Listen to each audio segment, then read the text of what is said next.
उदारता शिव कृपा के बिना सब शून्य है।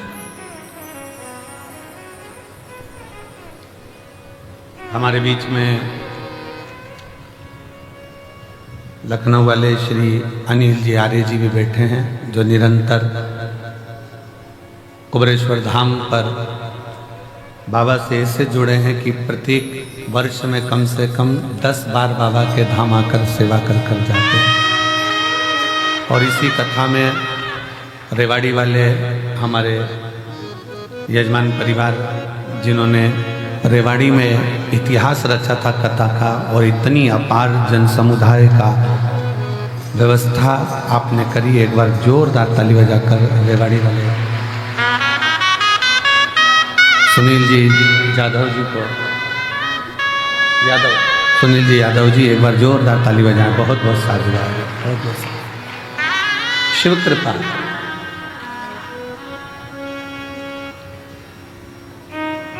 शिव के बिना शून्य जीवन। अब शिव क्या है?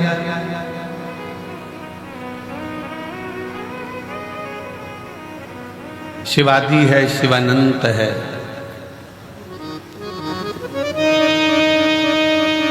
शिव ब्रह्म है, शिव ब्रह्मांड है। शिव काल है, शिव महाकाल है। शिव जल, शिव पाताल है। शिव अगम अनंत आकाश है। और शिव के बिना पूरा ब्रह्मांड शून्य है, पूरा ब्रह्मांड। अब शिव क्या है? सब कुछ शिव है, तो शिव है क्या?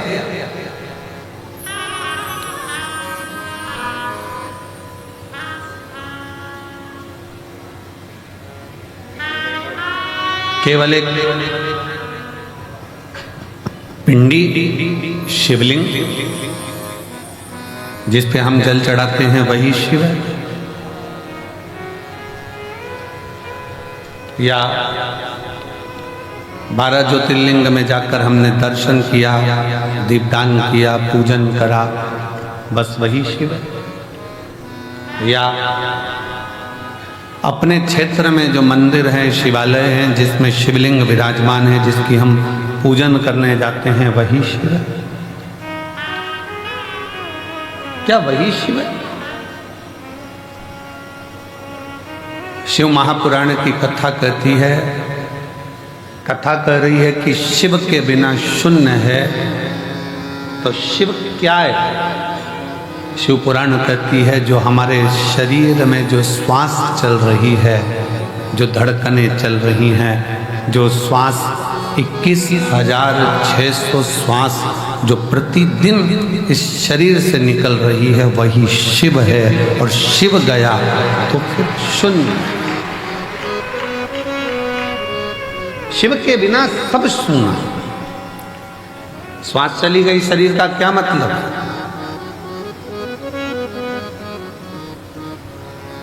श्वास जाने के बाद इस शरीर का कोई मूल तत्व है क्या? कर लिया सो काम है, भज लिया सो नाम है। इस संपूर्ण ब्रह्मांड में अगर हमारा जन्म हुआ है और आप और हम अगर पैदा हुए हैं, जन्म लिए हैं, तो भगवान की भक्ति के लिए। परिवार में रहो। हम कभी आपसे ये नहीं कहे कि तुम अपना घर छोड़ देना, बिल्कुल मत छोड़ो। तुम तो पूरे घर में आनंद से रहो।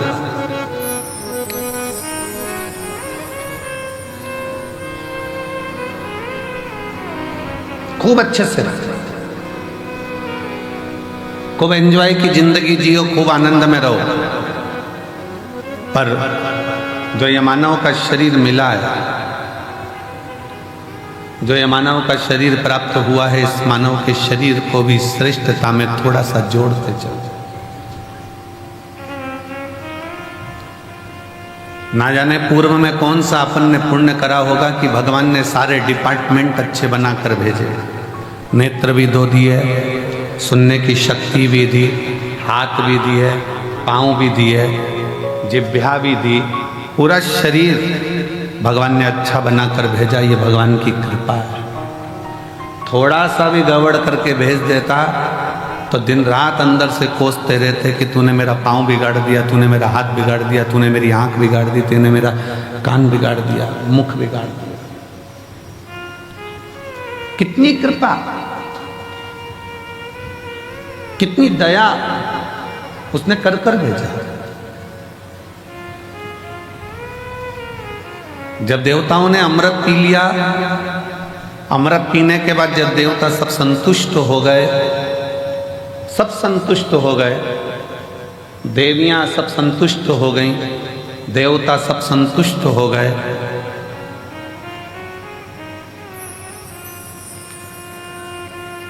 सबके चेहरे पर प्रसन्नता आ गई, सबके चेहरे पर खुशियां आ गई, पर एक बड़ी दुखी थी, एक बड़ी दुखी थी, और वो थी मां पार्वती जी की बड़ी बहन मां गंगा।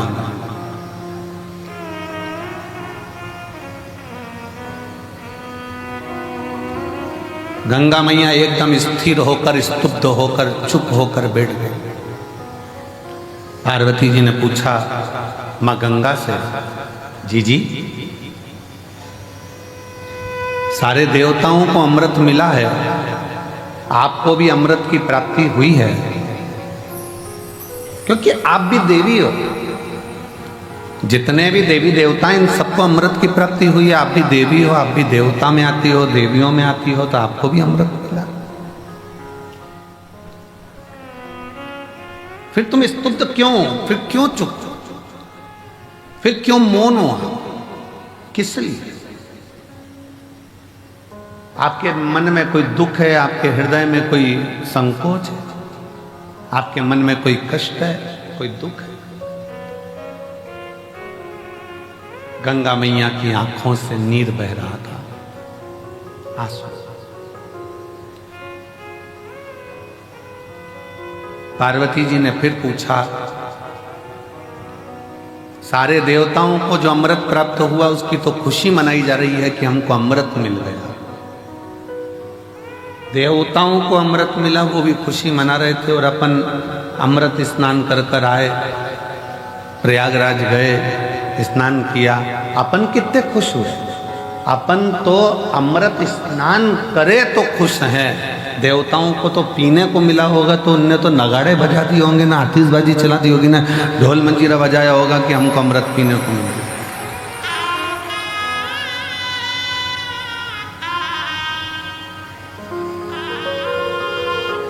उनको तो कितनी प्रसन्नता हो रही होगी कि हमको अमृत मिला है। अपन तो केवल अमृत का स्नान कर कर आए, कुंभ के मेले में गए, प्रयागराज पहुंचे, प्रयागराज में स्नान किया, स्नान कर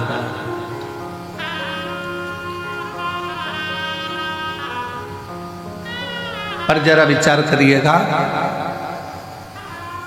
सारे देवता कितने प्रसन्न होंगे, पर गंगा मां, जी आपकी आंखों में जल है, आप रो रही हो, क्यों, किस लिए?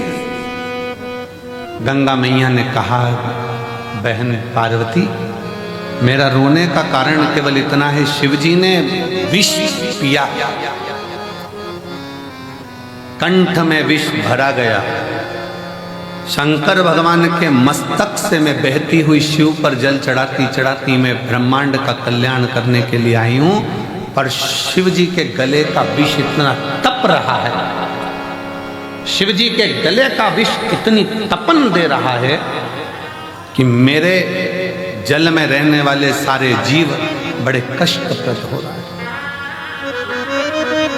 सारे कष्ट पा रहे हैं।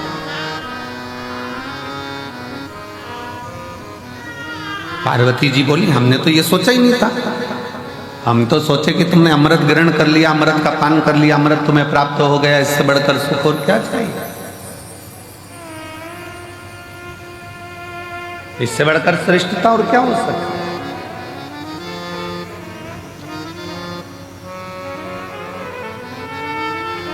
पार्वती जी ने कहा, थोड़ी देर रुको, देवाधिदेव महादेव कृपा करेंगे। अंदर से मां गंगा विचलित है, भीतर से मां गंगा विचलित है कि भगवान शंकर के गले में जो विष है वो विष की जो तपन है,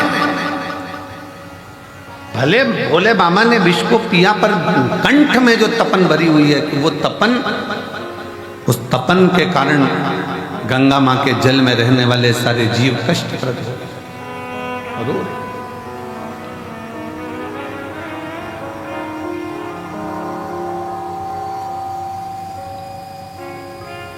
नैनों से जल बह रहा है, आंखों से आंसू निकल रहे हैं। क्यों चिंता करती है? शिव जी जब जागेंगे आप शंकर जी की आराधना में लग जाओ। गंगा मैया भगवान देवादिदेव महादेव की आराधना में लग गई।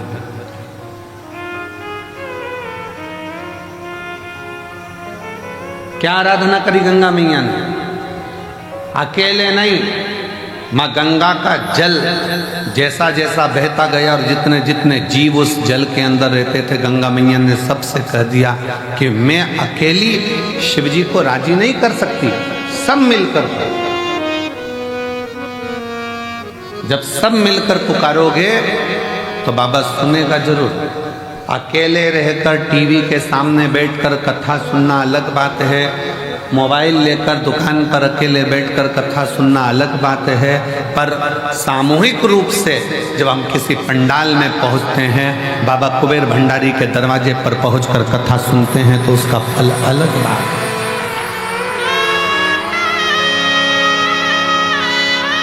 वो अलग है।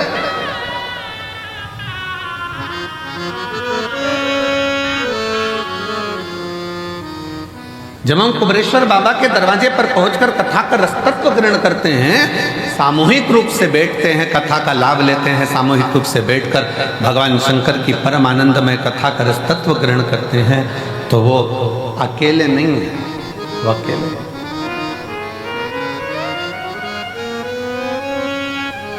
सामूहिक प्रार्थना में बहुत बल होता है महाराज। जब आप और हम एक साथ बैठकर श्री शिवाय नमस्तुभ्यम का गुणगान करते हैं और बाबा से अपने मन की बात करते हैं, तो मेरा देव अधिदेव महादेव 3 महीने में आपके मन के भाव को पूर्ण करता है।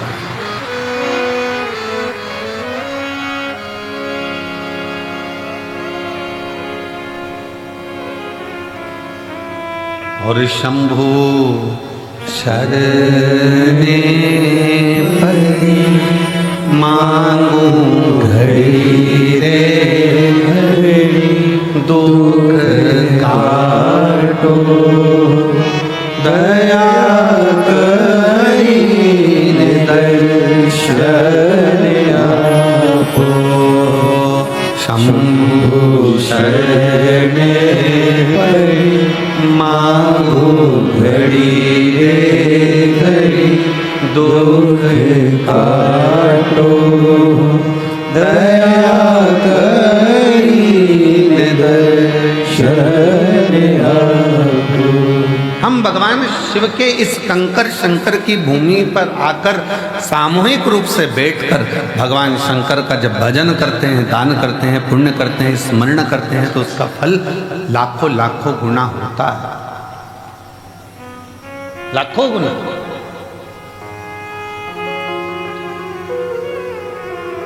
बहुत ध्यान से सुनना, कथा का स्मरण करिएगा बहुत सावधानी से।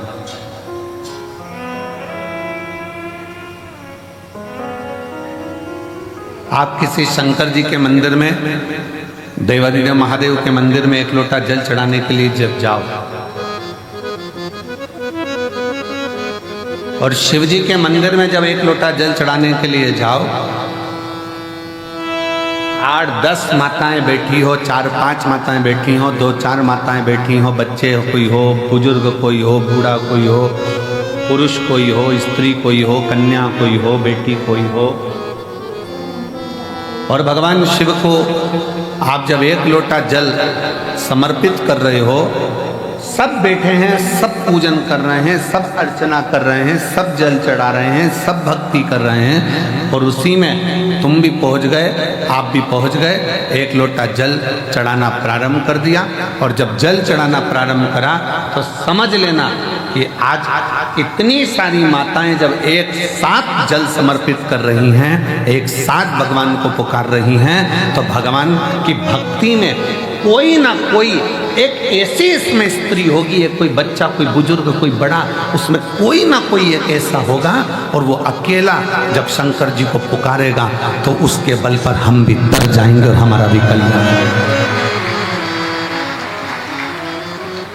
कोई अकेला, कोई एक,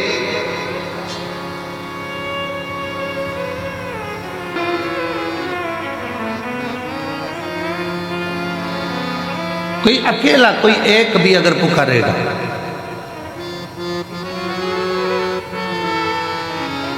और अकेला यदि एक भी अगर उसमें से पुकारता है और उसमें से 10 हैं, अच्छा देखो बहुत सरल बात, उसे समझे जरा सा, और सरल भाषा में समझो, इससे समझ में नहीं आए तो और सरल भाषा में समझो। सब्जी वाले के पास जाओ और उससे अकल लो थोड़ी सी। सब्जी वाला क्या अकल देता है, क्या बुद्धि देता है? वो सब्जी की दुकान पर बैठे बैठे मिर्ची को छांट कर अलग करता रहता है, आलू को छांट कर अलग करता रहता है, प्याज को छांट कर अलग करता है, लहसुन को छांट कर अलग करता है, संतरे वाला संतरे को छांट कर अलग करता है, केले वाला केले को छांट कर अलग करता है, अंगूर वाला अंगूर को छांट कर अलग करता है। क्यों अलग कर रहा है? उसको मालूम है अगर एक केला सड़ा इतने केलों में बैठ गया तो वो सारे केलों को सड़ा देगा। एक टमाटर सड़ा इतने सारे टमाटर को सड़ा देगा। एक आलू सड़ा इतने आलू को सड़ा देगा। एक मिर्ची सड़ी बहुत सारी मिर्ची को सड़ा देगी। एक जरा सा कोई चीकू सड़ा बहुत सारे चीकू को सड़ा देगा। अब उससे आप समझें, एक इतनों को बिगाड़ सकता है तो कोई एक इतनों को तार भी सकता है। एक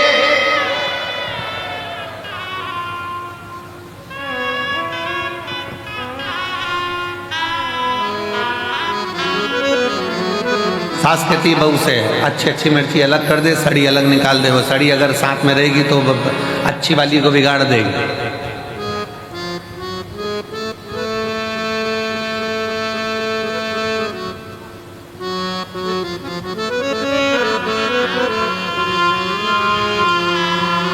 सास की जिस बहू से नहीं बनती है ना, और बेटे की नई बहू आ रही होती है ना, और जिस बहू से नहीं बनती वो 4-6 में से किसी एक में से, और 4-6 में से एक से नहीं बनती है और नई बहू आ रही होती है ना, तो वो जिससे नहीं बनती है ना उस बहू को उसके पास जाने ही नहीं देती है, उसके बाद पहुंचने ही नहीं देती। क्यों?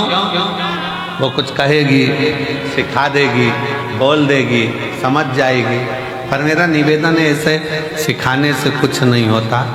सिखाने को तो कितना कितना दशरथ जी के नगर में माता कैकेयी को कितना कितना सिखाया गया, समझाया गया, पर कैकेयी की बुद्धि में अच्छा बैठा।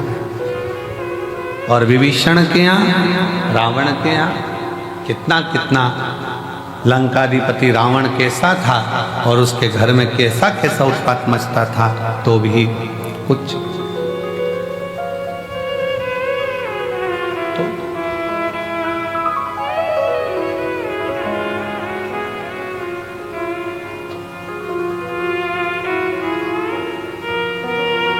दस 5 माताएं बैठकर भजन कर रही है, साधना कर रही हैं, अर्चना कर रही हैं। कितना सुंदर। माँ पार्वती मैया जब छोटी सी अवस्था में, बाल्य अवस्था में भगवान शंकर की आराधना करने के लिए बैठती हैं तो अकेली नहीं बैठी हैं, अपनी सहेलियों को साथ लेकर बैठी। इसका प्रमाण काय में मिलेगा गुरुजी? तो इसका प्रमाण मिलेगा हरतालिका तीज की कथा।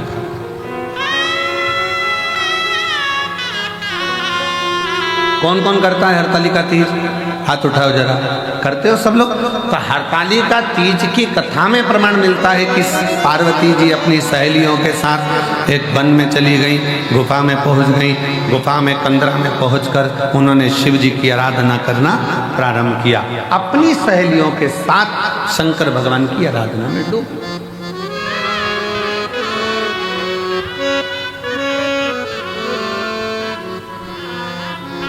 शिव जी की आराधना में डूब।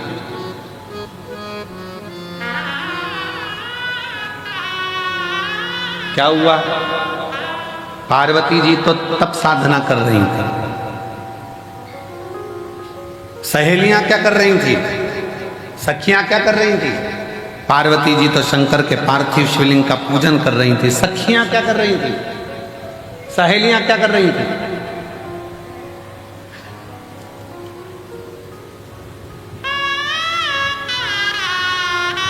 सहेलियां क्या कर रही हैं?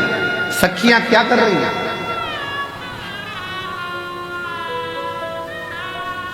पार्वती जी तो तप साधना में लीन है। ये वाला पार्वती जी तो तप साधना में लीन है, सखियों में लीन है। पार्वती जी तो शिव जी की भक्ति में लीन है। और सखियां कर क्या रही? क्या कर? सखियां पार्वती जी तप करती हैं, साधना करती हैं।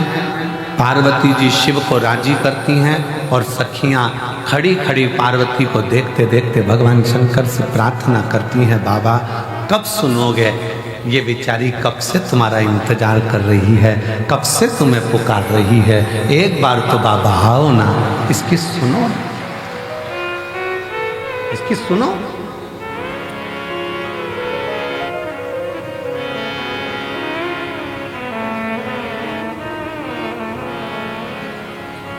और मुझे तेरा ही सहारा मेरे भोले बाबा, मैंने तुम्हें ही पुकारा मेरे भोले बाबा। कब से खड़ी हूँ झोली बसा, क्यों ना सुने तो मेरी पुकार। कब से खड़े हैं झोली बसा, क्यों ना सुने तो मेरी पुकार। मैंने तुम्हें ही पुकारा है मेरे भोले बाबा, मैंने तुम्हें ही पुकारा है मेरे भोले बाबा। शिव को पुकार, शंकर पुकार। पार्वती जी अपना काम कर रही हैं, सखियां सब उसके लिए प्रेयर कर रही हैं, विनय कर रही हैं, निवेदन कर रही हैं। आप सुनो, जब रोज रोज मंदिर में 4-5 माताएं, जीजियां, बेटियां, बेटा, भाई सब मंदिर में मिलते हैं ना, तो मंदिर में कभी कभी मुख से निकल जाता है, ये रोज आती है बाबा के दरवाजे पर, रोज बाबा को जल चढ़ाती है, रोज बाबा का भजन कर, रोज कर। बाबा को भी लगता है कि रोज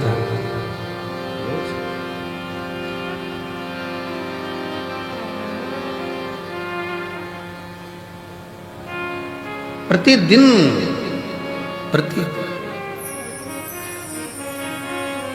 एक महिला बैठी हुई है, एक माँ बैठी हुई है, जिसके घर में 25 साल तक औलाद नहीं हुई।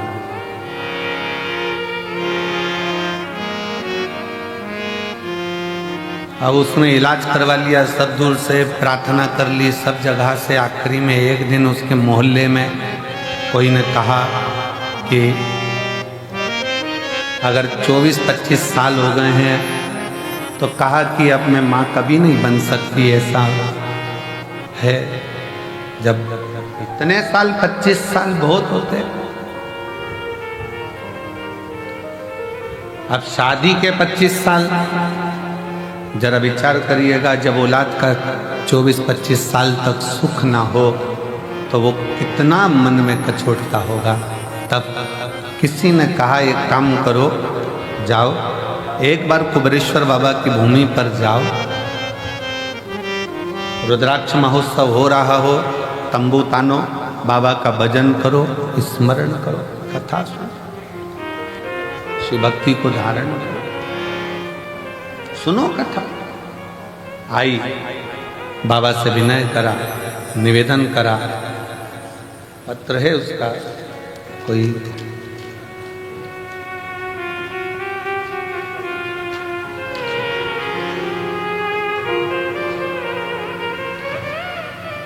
अहमदाबाद नरोड़ा में, बड़ौदा में रहती हैं, अहमदाबाद नरोड़ा में रहती हूँ। कहीं बैठी हैं जिन्होंने पत्र लिखा है, आई आ जाओ, एक बेल पत्र लेकर जाना।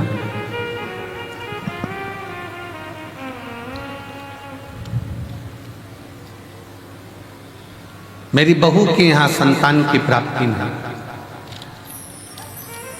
24 साल निकल गए, तब इस बाबा के दरवाजे पर आकर विनय करी और बाबा की कृपा से 24 वर्ष के बाद पुत्र रत्न की प्राप्ति हुई, बाबा की करुणा से।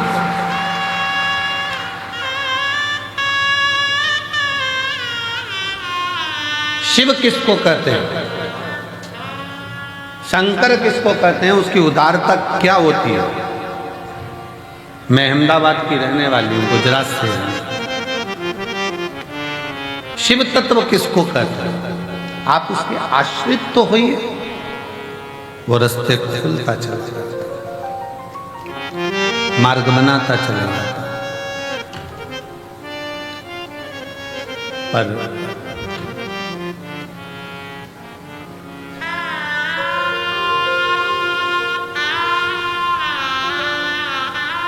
हम जब उसको पुकारते हैं, एक साथ बैठकर जब उसका भजन करते हैं, स्मरण करते हैं, उसका नाम जाप करते हैं, तो वो आता है।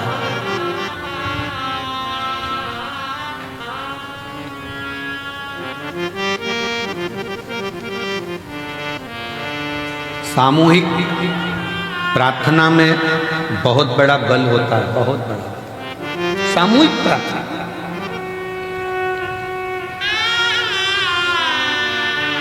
अभी अभी तो थोड़ा थोड़ा ये घरों में विवाद ज़्यादा हो गया था, तो लोग पूजन पाठ अलग अलग करने लगे। पर मेरी बुजुर्ग माताएं, जितनी बूढ़ी बूढ़ी माँ बैठी हैं, ईमानदारी से बोलना, तुम्हारे घर में देवी का पूजन भी साथ में होता था, देवता का पूजन भी साथ में होता था, नवरात्रि में अष्टमी नवमी साथ में पूजन होती थी। तुम्हारे घर में कोई बड़ा त्यौहार आ गया, लक्ष्मी पूजन, ये पूजन, वो पूजन, सारी पूजन साथ में होती थी। हरतालिका तीज करते थे तो मोहल्ले की सारी, गांव की, नगर की माताएं इकट्ठी हो जाती थी। बोलो सही है कि गलत है? पहले पूजन की सामूहिकता, आ जाओ, पहले सामूहिक पूजन की प्रधानता, सामूहिक पूजन।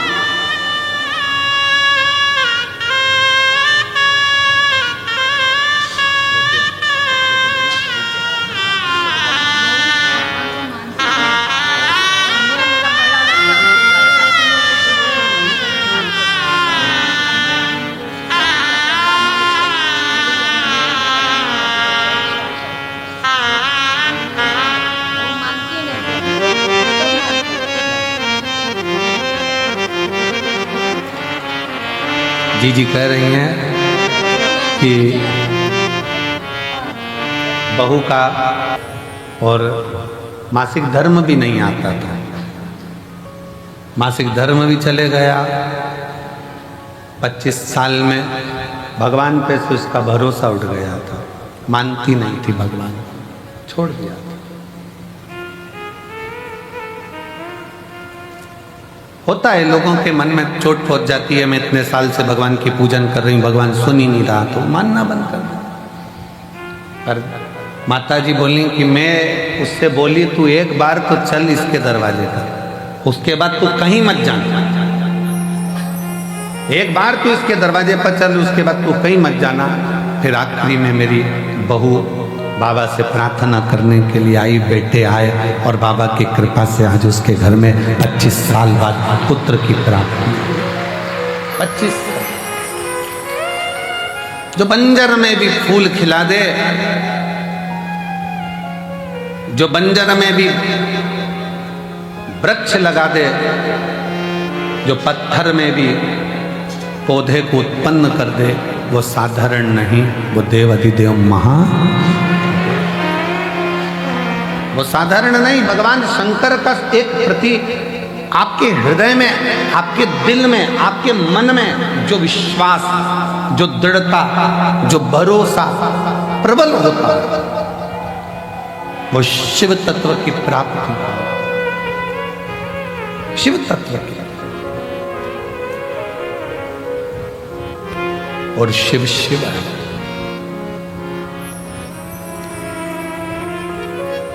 पार्वती जी भगवान शंकर की भक्ति में लीन है।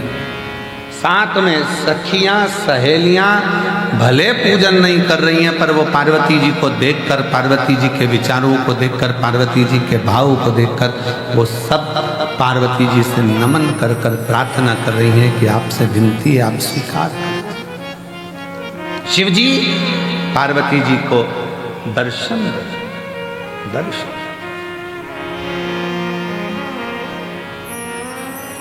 कभी जिंदगी में सत्संगियों का संग,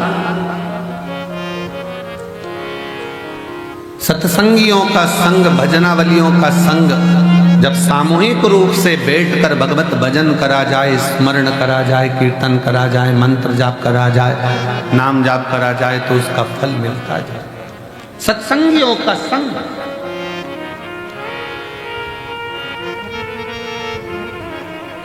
कितने लाखों की संख्या में आप लोग बैठे हो, पूरा ग्राउंड, पीछे का पूरा ग्राउंड, जितने जितने पंडाल लगाए गए सारे भर पड़े हैं। अंदर मंदिर में, प्रांगण में लोग भरे पड़े हुए हैं।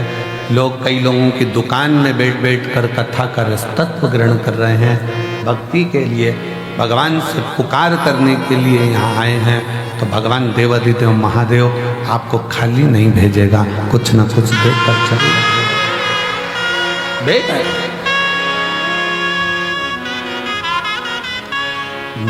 मैंने तुम्हें ही पुकारा, मेरे भोले बाबा। हम उसकी शरणागति ग्रहण करें, हम शंकर को जाने, हम शिव जी को पहचाने, हम भगवान शंकर को जानने का, पहचानने का प्रयास करें। हमारे मध्य में भोपाल क्षेत्र के सांसद महोदय पधार रहे हैं, साथ में क्षेत्रीय विधायक सीहोर, साथ में सीहोर जिले के अध्यक्ष बीजेपी से माननीय नरेश मेवाड़ा जी, साथ में सीहोर जिले के प्रथम नागरिक के रूप में श्री प्रिंस राठौर जी, सभी आए हैं। एक बार जोरदार ताली बजाकर उनको साधु।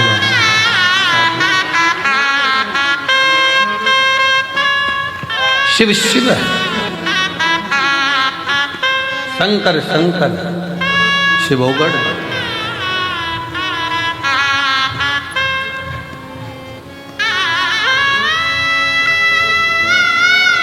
हम तो बाबा की भरोसे चलते हैं, हम तो बाबा के भरोसे चलते हैं।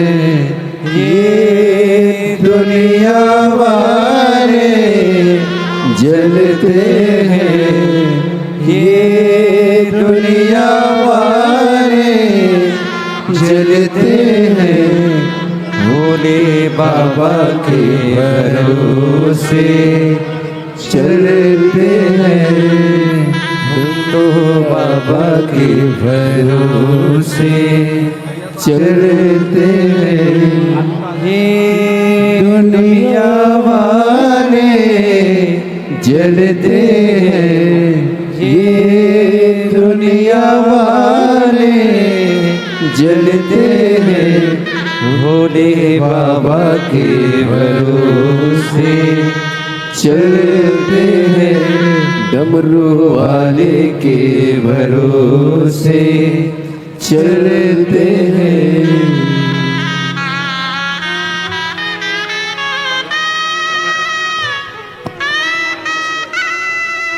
बाबा ने हमको चलना सिखाया, बाबा ने हमको चलना सिखाया, सब भक्तों से मिलना सिखाया, सब भक्तों से मिलना सिखाया। हम तो सीना ताने के चलते हैं, हम तो सीना ताने के चलते हैं। ये दुनिया वाले चलते हैं, ये दुनिया वाले जलते हैं। हम तो बाबा के भरोसे चलते हैं, हम तो बाबा के भरोसे चलते हैं। शिव तत्व कह रहा शंकर।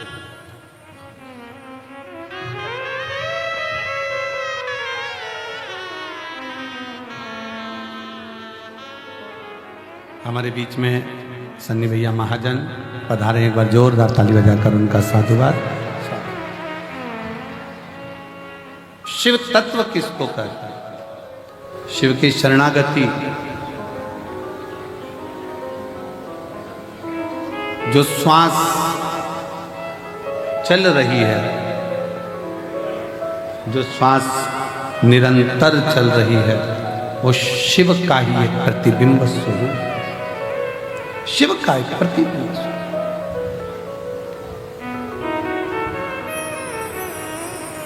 इसलिए शिव महापुराण की कथा कहती है, शिव के बिना सब शून्य है, सब शून्य।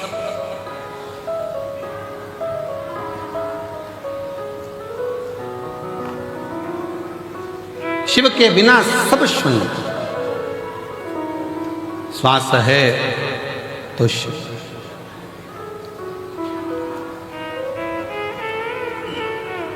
शिव तत्व कह रहा है, भगवान शंकर की कथा कह रही है, शिव महापुराण कह रही है। सामूहिक प्रार्थना में बहुत बल होता है। सामूहिक प्रार्थना, आप एक साथ बैठकर जब संग में भगवान के मंत्र का उच्चारण करते हैं, श्री शिवाय नमस्तुभ्यं, श्री शिवाय नमस्तुभ्यं, श्री शिवाय नमस्तुभ्यं, श्री शिवाय नमस्तुभ्यं, श्री शिवाय नमस्तुभ्यं,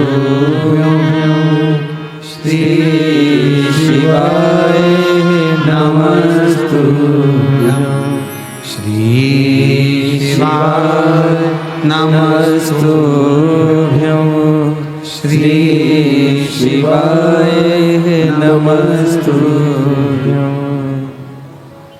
पार्वती मैया गंगा जी से कहती हैं कि सामूहिक प्रार्थना करो, पुकारो शिव को सब मिलकर। गंगा जी के जल में जितने जीव थे, उनको उन्होंने भगवान शंकर को पुकारना प्रारंभ किया।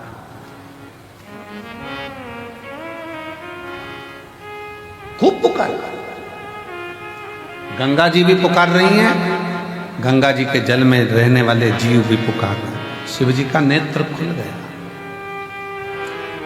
शंकर भगवान का नेत्र खुला और शिव जी ने पूछा, क्या बात है गंगा?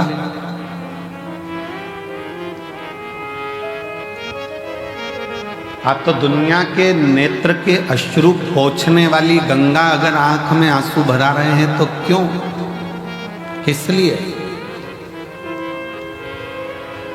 गंगा जी कहती हैं कि आपके कंठ में जो विष की भरा हुआ है, उसकी जो तपन है, वो तप के कारण, विष की तपन के कारण गंगा के जल में जो जीव हैं वो भी थोड़े तप रहे। आप कृपा करिए। शिवजी ने उसी समय एक क्षण की देरी नहीं करी, एक क्षण की।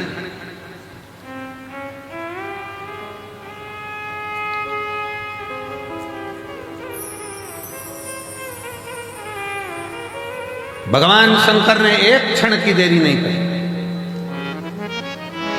और मां आदि शक्ति, मां दुर्गा भवानी को, मां जगत जननी जगदम्बा को भगवान शंकर ने उसी क्षण अपने सम्मुख में, अपने कंठ के सम्मुख में, साक्षी में उनको समाहित कर दिया।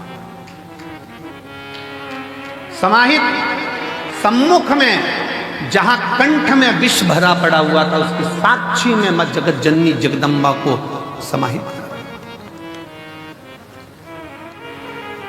शिव कहते हैं, पार्वती आज गंगा जी के रुदन को देखकर मेरा मन व्यथित हुआ, पर आज मैं वचन देता हूं कि गंगा का जल कोई स्नान करे ना करे, पर मात्र हर हर गंगे कहते से उसके सारे पाप में धो दूंगा, नष्ट कर दूंगा। हर हर गंगे कहते से मैं उसके पापों को समाप्त कर दूंगा, उसके दुखों को समाप्त कर दूंगा।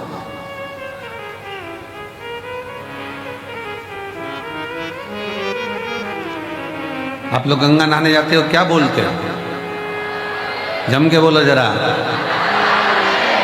हर हर गंगा।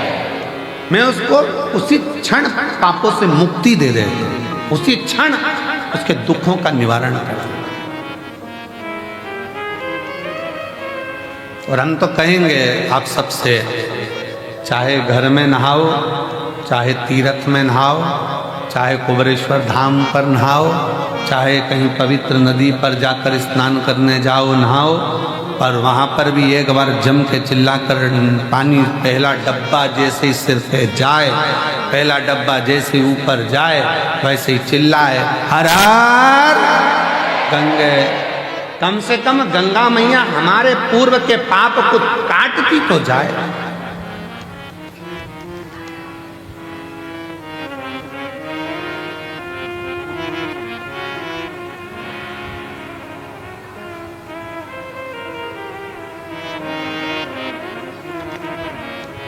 काशी विश्वनाथ शंभो, विश्वनाथ गंगे, हरे हरे महादेव शंभो। काशी विश्वनाथ गंगे। भगवान शिव कहते हैं, मेरे नाम के साथ गंगा के नाम को जोड़ा जाता है। वो जोड़ने का कारण केवल इतना सा है कि गंगा मैया सबके दुख को देखकर दुखी हो गई थी कि इनका होगा क्या, इन जीवों का कल्याण कैसे होगा। पर बहुत सावधानी से स्मरण करिएगा महाराज, अगर अच्छा सत्संग श्रवण करा है जिंदगी में, अगर श्रेष्ठ सत्संग की ओर आगे बढ़े हो, सत्संग में पहुंचे हो, सही तरह से अगर भगवान की भक्ति का सत्संग तुम्हारी बुद्धि में, चित्त में, मन में बैठ गया, तो समझ लेना कि तुम्हारे जीवन का वैसे ही उद्धार हो गया, वैसे ही उद्धार हो गया। दो ऋषियों में झगड़ा हो गया, एक वशिष्ठ बाबा, एक विश्वामित्र, दोनों झगड़ लिए। वशिष्ठ बाबा कहते हैं और विश्वामित्र जी कहते हैं, दोनों में आपस में कुछ ना कुछ बात की तनातनी।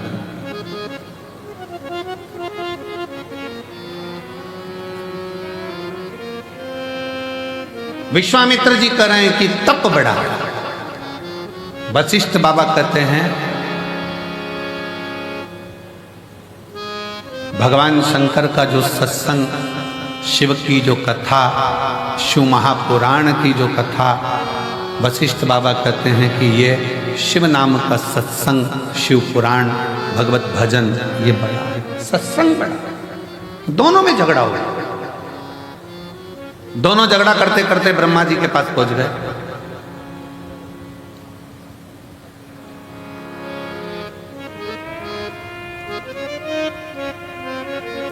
और दोनों झगड़ा करते करते ब्रह्मा जी के पास पहुंचे और ब्रह्मा जी उससे पूछा कि बताओ, हम तप बड़ा कि शिव महापुराण का सत्संग बड़ा? तप बड़ा कि सत्संग बड़ा? ब्रह्मा जी मन में सोचे, अगर मैंने एक भी नाम ले दिया तो ये दोनों मेरे प्राण खाएंगे।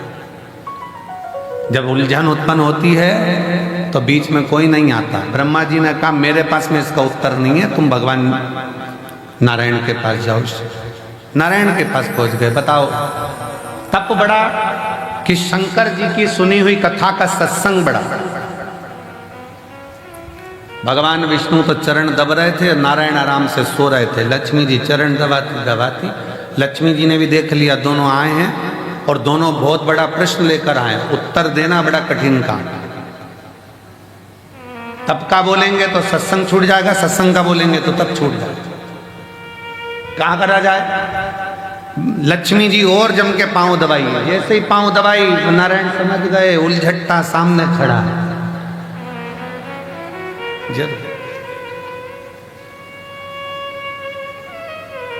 जब दुकान पर जाओ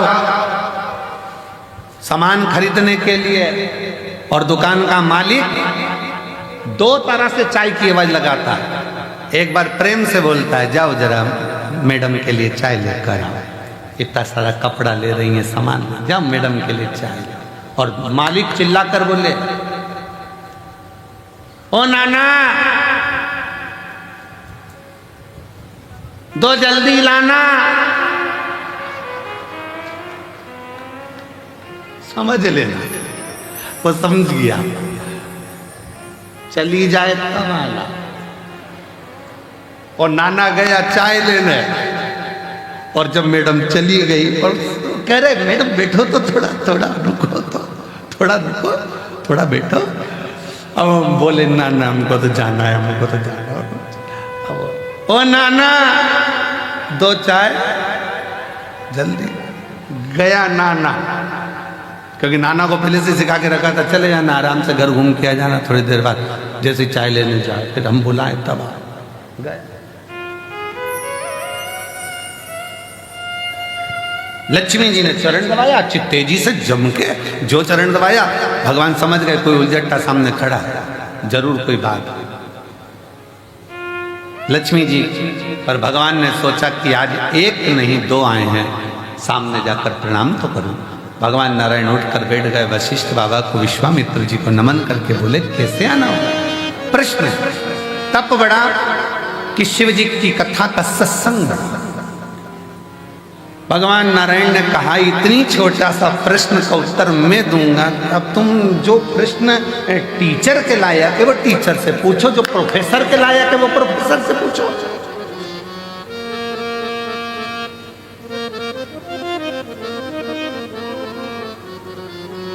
अब तुम्हें प्रश्न करना चाहिए टीचर से, तुम कर रहे हो प्रोफेसर से। इसका उत्तर तो मेरा, भगवान विष्णु ने सोचा इनसे पीछे कैसे जुड़ाऊं, तो उन्होंने कहा इसका उत्तर तो मेरा शेषनाग देगा। अब शेषनाग हजार फण से, लाखों आंखों से शेषनाग भगवान नारायण को देख रहे, प्रभु मुझे उलझा दिया, मुझे।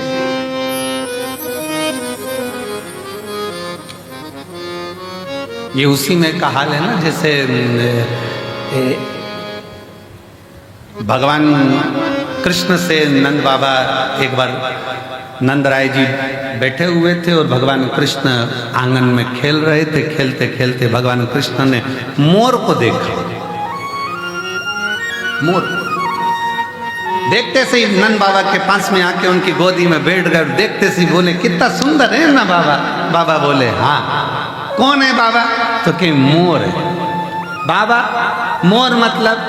बाबा ने कह दिया ये दूल्हा है। तो बाबा इसकी दुल्हन कहाँ है? बाबा ने कभी आएगी। थोड़ी देर बाद मोर नहीं आ गई तो कि दूल्हे। बाबा आप दूल्हा हैं? हाँ। यशोदा मैया दुल्हन? हाँ। बाबा मैं दूल्हा कब बनूंगा?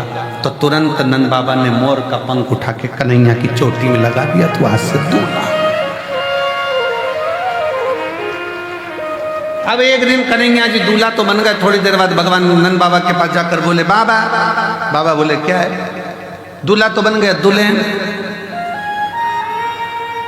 नंद बाबा ने कहा बेटा अब इतना सा कन्हैया 5 साल का, वो तेरी बुआ आएगी ना, वो तेरे लिए दुल्हन लेके आएगी। अब बुआ तो राखी लाती थी, दुल्हन कब से लाने लगी? बुआ आएगी वो दुल्हन लाएगी। अब कन्हैया इंतजार करता करता करता, बच्चों को बहुत याद रहता है। अब बड़े भूल जाएंगे पर बच्चे याद रखेंगे, क्योंकि मम्मी ने कहा था बुआ आएगी तो ये लाएगी, तो बच्चा जैसे ही बुआ का इंतजार करता, त्योहार पे बुआ आई और बच्चे तैयारी में बैठे, क्या लाए बता। बच्चों को अगर बहुत याद रहता है। अब जैसे बुआ आ रही थी, इतने में एक दिन पहले कन्हैया ने फिर कह दिया बाबा दुल्हन। बाबा बोले तेरी बुआ लाई। अब सुनंदा जी छकड़े में बैठकर आ रही और कन्हैया सवेरे से उठकर तैयार वैयार होके दरवाजे पर बैठ गया। यशोदा मैया ने आवाज लगाई लाला कुछ कलेवा कर लो, कुछ पालो। लाला बोले अब तो उसी के साथ खाऊंगा। यशोदा जी ने पूछा किसके साथ? दुल्हन के साथ। नंद बाबा से यशोदा जी ने पूछा कहाँ की दुल्हन? नंद बाबा जी बोले बहुत दिनों से मेरे प्राण खा रहा था, मैंने कह दिया तेरी बुआ आएगी दुल्हन लाएगी। यशोदा जी बोली और त्योहार बिगाड़ने को तुम्हें यही मिला? राखी का त्योहार है और तुम कह रहे हो कि दुल्हन लाएगी। वो सुनंदा कहाँ से लाएगी, क्या लाएगी? इतने में सुनंदा जी की छकड़ा आया बैलगाड़ी, जो धूल उड़ती दिखी, कन्हैया चिल्लाकर दौड़ा, आ गई। अब जो कन्हैया चिल्लाकर दौड़ा, इतने में यशोदा जी को लगा कहीं डबल से पूतना तो नहीं आ गई। आ गई। सामने से धूल उड़ती उड़ती गाड़ी आई। नंद बाबा अंदर से प्रार्थना कर रहे, भगवान कृपा करना। एक ही है और वो भी तित्तेड़ी है कि लोगों ने उसका नाम बांके बिहारी रख दिया। सुनंदा जी नंद बाबा की बहन जैसी गाड़ी से नीचे उतरी और गाड़ी से उतरते से कन्हैया दौड़ कर गया। दौड़ कर बुआ बुआ बुआ बुआ को प्रणाम करा। सुनंदा जी ने कहा मेरा भतीजा इतना गुड, इतना बढ़िया, मुझे प्रणाम कर रहा। अंदर से नंद बाबा यशोदा जी से कह रहे थे वो तो उसको दुल्हन चाहिए इसलिए कर रहा।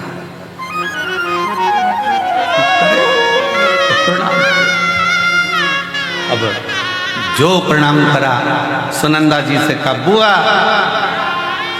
दुल्हन लाई। अब बुआ मन में सोचे दुल्हन, सामने नंद बाबा दरवाजे पे खड़े थे, कह दे हे तू कह दे इशारे में है। अब सुनंदा जी का क्या मन पड़ा, उन्होंने कह दिया हाँ लाई ना बेटा। वो समझे कि दुल्हन का मतलब होता मिठाई, अब तिलक करूंगी तो मिठाई तो खिलाऊंगी। लाई ना, कहाँ है? छकड़े में, बैलगाड़ी में। जो सुना बैलगाड़ी में, कन्हैया बैलगाड़ी की ओर भागा। सुनंदा जी अंदर गई, क्या बात है भैया, क्या हो गया?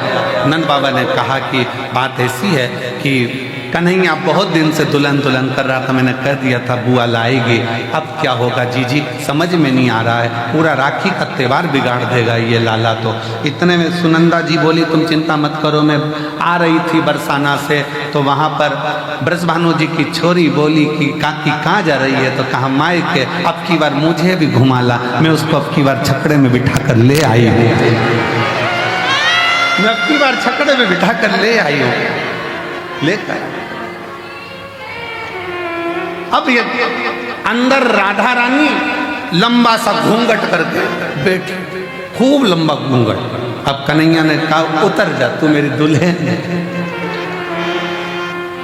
कन्हैया जैसे ही बोले राधा जी तुरंत चल मैं तुझे हाथ पकड़ के उतारता हूँ। राधा जी बोले हट, दूर सरक। कन्हैया जी दूर सर के, राधा जी धीरे से उतरी, घूंघट लेकर राधा रानी धीरे धीरे बढ़ने लगी। घूंघट बहुत बड़ा था राधा जी का, नीचे देहली थी। कन्हैया बोले नीचे देहली है। राधा जी घूंघट हटा के बोली सब मालूम है, तू मत बोल, सब मालूम है। यशोदा जी ने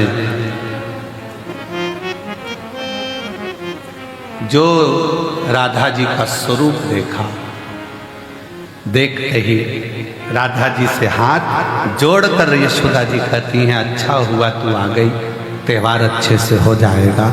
इसलिए राधा नाम त्योहार का भी सुख बढ़ा देती है। वो राधा है त्योहार का।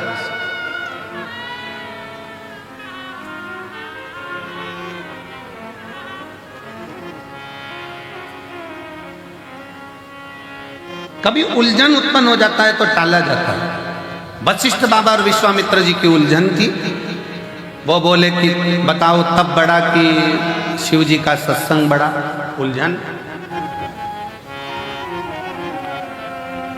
दोनों उलझन।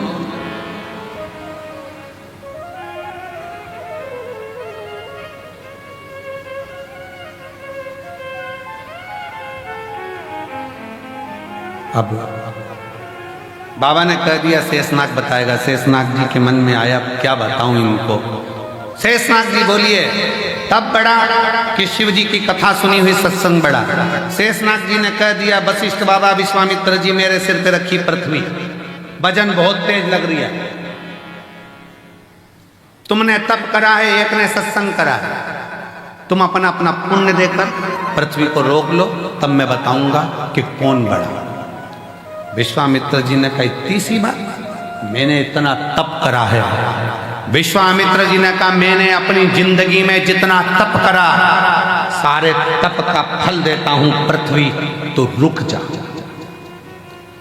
पृथ्वी नहीं रुकी, घूमती रही शेषनाग जी के खंड पर, नहीं रुकी। तब वशिष्ठ बाबा से कहा गया आप रोको। वशिष्ठ जी ने कहा मैंने जो शिव पुराण श्रवण करी है, सत्संग सुना है, उसका 7 दिन का तो नहीं, पूरे 1 दिन का भी नहीं, केवल 1 मिनट का फल देता हूं, रुक जा। और पृथ्वी रुक गई।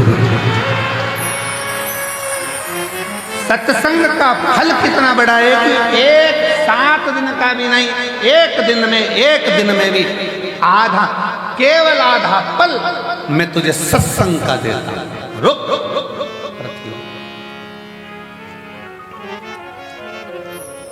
एक आधी में से आधी भी उन्हीं और आधी घड़ी दे सत्संग का फल। शेषनाग जी ने कहा तुम दोनों अंदाजा लगा लो कि तप बड़ा है कि सत्संग बड़ा है। तप में अकेले बैठकर साधना कर लोगे, इंद्रियों को संयमित कर लोगे, पर इतनी जल्दी परमात्मा मिलता नहीं है। जिनने तपस्या करी उनको भगवान इतनी जल्दी नहीं मिला, ना जाने कितने जन्म निकल गए तब मिला। पर जितने सत्संग करा, मीराबाई सत्संग कर ली अपने दादाजी के पास में बैठकर, जिसने सत्संग करा और दादाजी ने कह दिया कि पत्थर की मूर्ति भी दूध पीती है, तो मीरा को आश्चर्य हुआ। दूध का कटोरा लेकर मीराबाई के सामने, मीराबाई ठाकुर जी के सामने दूध का कटोरा लेकर पहुंच गई और भगवान से कहती है पी लो दूध। भगवान नहीं पीते। तब मीराबाई कहती है दादाजी बीमार पड़े हैं, डबल से आऊंगी नहीं, पीना हो तो पी ले। तो भी नहीं पिया। अब की बार मीराबाई पास में गई भगवान द्वारकानाथ के कानों में कहती है 2-3 दिन तक दूध नहीं पिएगा तो दुबला हो जाएगा, पी ले पी ले। भगवान ने चांदी का कटोरा हाथ में उठाया और गटर गटर दूध पीना प्रारंभ कर दिया। खाली बर्तन को अंगूठी से बजाती बजाती मीराबाई, अंगूठी से बजाती बजाती मीराबाई जब अपने दादाजी के पास में आई, दादाजी का स्वास्थ्य देखने के लिए बहुत सारे बैठे थे, तो पूछा दादाजी ने क्यों मीरा तो कुछ प्रसाद लाई? मीराबाई बोली वो तो छोड़ा ही नहीं, पूरा पी गया। दादाजी हंस के बोले पागलों जैसी बात मत करो, पत्थर की मूर्ति द्वारकाधीश, मैं रोज भोग लगाता था, कभी आके नहीं पिया, कैसे पी गया? तू पी गई होगी। गांव के लोग हंसने लगे मीराबाई को कि यही दूध ले गई थी, यही पी गई होगी, कोई पत्थर की मूर्ति दूध पीती है? मीराबाई ने कहा फालतू का इल्जाम मत लगाना, चलकर देख लो, अब भी पिलाकर बता देती हूँ। सारा गांव इकट्ठा हो गया, मीराबाई ने कटोरा रख दिया, भगवान से कहा पी लो, मुझ पे गलत इल्जाम लग रहा है, मैं कोई दूध के पात्र का दूध पीऊंगी, पी लो। भगवान आए नहीं, मीराबाई की आंखों में जल भर गया। भगवान के कानों के पास में जाकर कहा, दूध पी ले, तेरे को तेरे बाप की सौगंध है। भगवान ने कटोरा उठाया, सबके सामने चांदी का कटोरा उठाकर भगवान गिरधारी गोपाला मेरा दूध पी गया, सबके सम्मुख में। सत्संग का प्रभाव। मीराबाई ने कहा, जब मेरे दादाजी भगवान की पत्थर की मूर्ति को भी दूध पिलाने की सामर्थ्य रख सकते हैं, तो गुरु ऐसा ढूंढूंगी जो मुझे गिरधारी से मिला देगा। संत रविदास जी मिल गए जिन्होंने गिरधारी से मिला दिया। गिरधारी से